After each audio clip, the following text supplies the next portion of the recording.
the son of Jacob mkubwa? Alikuwa anaitwa nani? Reuben.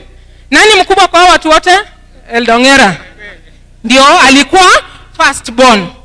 Alafu wakapangana wakifuatana. Huyu ni baba yao. Alikuwa anapenda Joseph sana. Na akashonea Joseph a coat of many colors. Si mnaona yuko smart? Hii ni shati iko na kala nyingi nyingi. Si wale shati zao mnaona ziko plain. Wale ndugu zao hawakupenda. Na baba akamtuma akamwambia, pelekea ndugu zako chakula. Pelekea ndugu zako nini? Akabeba chakula. Ndugu zake walikuwa wameenda kuchunga. Jifanyeni mnachunga kondoo, fukuza. Hii ni children sport. Hapana kusimama kuniangalia. Alafu kidogo Joseph tokea huko, akamwona Joseph anakuja na chakula. Jamani, wako na njaa, lakini wanaletewa chakula, wakakasirika. Joseph, simama tu huko kwanza. Wakaanza kusema, ndio kale kanakuja. Nani huyo alikuwa insider sana? Elda Suge. Sembia wenzako. Ndio ule Joseph. Umeona Joseph? Waje tadili naye. Wakapanga venye watangamiza Joseph. Jamani, maskini Joseph anawaletea chakula kwa roho nzuri. The only thing, makosa ya Joseph tu ni kwamba baba alimshonea nguo nzuri. Baba alimshonea nini? Wewe, wakinunulia sister yako nguo nzuri unakasirika? Unaenda unakatakata na wembe, si ndio? Ati sababu wewe una. Wakaleta chakula, badala wachukue chakula wakule, hebu mjifanye venye ndugu za Joseph walifanya. Wakashika msikijana mdogo na wakamchukua, wakaanza kusema, simameni tu, wakamharas. Imagine your own brothers harassing you because of what we call chuki. Sababu ya nini? Ama wivu. Your own brother. Wakasema tumfanye aje? Wengine wakasema tumuue. Tufanye nini? Lakini mwingine akasema, nani yule alikuwa na huruma kati yenu akasema tusimuue? Malisa yeye. Msajui, malisa. Tumalize.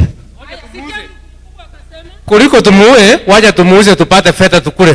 Tumalize kwanza. Jamani, hao ni ndugu zako, wanapanga either wakuue ama wakuuze. Alafu wakasema wakamtupa kwa shimo. Mwili mtupa kwa shimo. Wakaenda wakamtupa kwa shimo. Endeni mtupe Joseph kwa shimo penye mtapotelea, muende tumalize story. Wakaenda lakini kwa shimo hapo. Wakatupa Joseph kwa shimo. But I want to finish the story like this. Simameni tu hapo. Simama tu msiende. To cut our long story short, huyu Joseph alikuja kuokolewa na akaenda kauzwa Misri. Kuna watu walikuwa wananunua watu. Wakamnunua akapelekwa kwa nyumba ya Potifa. Kwa nyumba ya Potifa pia wakamsingizia. Joseph was very vulnerable. Mambo tu inampata. Wakamsingizia ati amefanyia bibi ya Potifa makosa. Akatupwa kwa gereza. Akatupwa wapi? Kama niwe ni Joseph, si ungelia sana? Ungelia? Alafu after gereza akasaulika huko tena. Lakini baada ya miaka mingi Mungu akafanya Joseph akakuwa the prime minister wa Egypt. Akakuwa prime minister wa wapi? Hapa Kenya tumeikuwa na prime minister. Alikuwa anaitwa nani? Some of us you are still mourning. Sasa hivyo Joseph alipokuwa prime minister, ndugu zake wakakuwa na njaa. Hawa tu wakakuwa na nini? Joseph ndio kusema, hebu nyenyekeeni venye walinyenyekea kwa Joseph. Hebu mnyenyekee. Wanakuja hata wanamwabudu. Yeye ndio prime. Wanamwambia tafadhali tusaidie chakula. Huko penye tumetoka kuna njaa. Kuna njaa, tusaidie. Joseph akawaambia kwamba yale yalitendeka si hata hao, ni Mungu alikubali atendeke. Ni Mungu alikubali ifanye nini? Na akawasamea. Akafanya nini? Kwa hivyo watoto, ama hata kama umeikuwa vulnerable, mtu amekukosea, mzazi amekuchapa bila makosa, anko amekutesa, ama unaishi na auntie anakusumbua, kuwa na moyo wa kusamea. Kuwa na moyo wa kufanya nini? Even if you are vulnerable, forgive. You do what? Forgiveness is a choice. Forgiveness is what? Kwa hivyo watoto, tusamee watu wote wenye wametukosea. Amen. Hata sisi watu wakubwa kama umekosewa na ama umeaisumbua mtoto wa mtu mwenye ni vulnerable, Mungu atusamee. Si ndio? Kanisa, Mungu atusamee. Where we've acted like ndugu za Joseph, may God forgive us. Let us pray.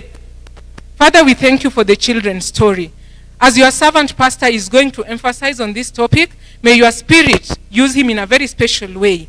May you bless us all. In Jesus' name we pray. Thank you.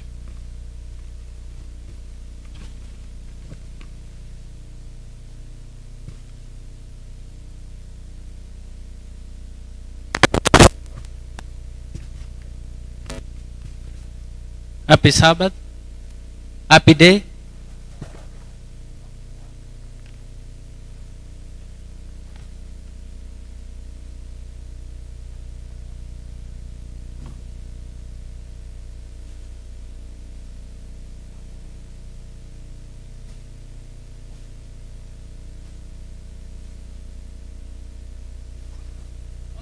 Praise God. Praise God again. Umekasirika nini? Happy Sabbath. Go to your neighbor. Neighbor. Sijaona hujaguza hata mkono wake. Neighbor. Mjua anaitwa nani? Neighbor. What's your name? How is your family? Yes. Aya. Thank you. I want to take this opportunity to thank the Lord for this opportunity for me to be here. Number 2, I want to appreciate our church pastor for this great opportunity for me to be here. Number 3, I want to appreciate our elders for giving me this opportunity to be here. I want to appreciate all the members of the church for allowing me to speak in front of you. What do you say? May God bless you. Number 2, today is the day for vulnerable children, families, those people ambao hawana uwezo kuanzia mbali. But specifically tutaangalia watoto. That is where we are here today.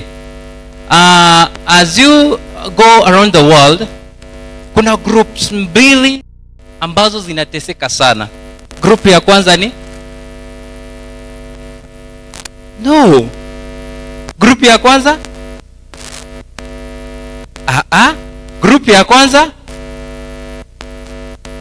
si mtu aseme hivyo mara moja. Group ya kwanza the orphans. Kuna mtu anajaribu hapa lakini hataki kuongea. Group ya kwanza children. Group ya pili women. Vita ikianza hapa utashangaa wazee wanaenda kwa vita. Nani wanabaki nyuma? Na maadui wakikuja, so watama na familia ya mama na watoto waende nao. So unapata most women and children are the most affected people in our society. And that is why the church, the Seventh Adventist Church, has come up with a program to make sure that those people who are needy within the church and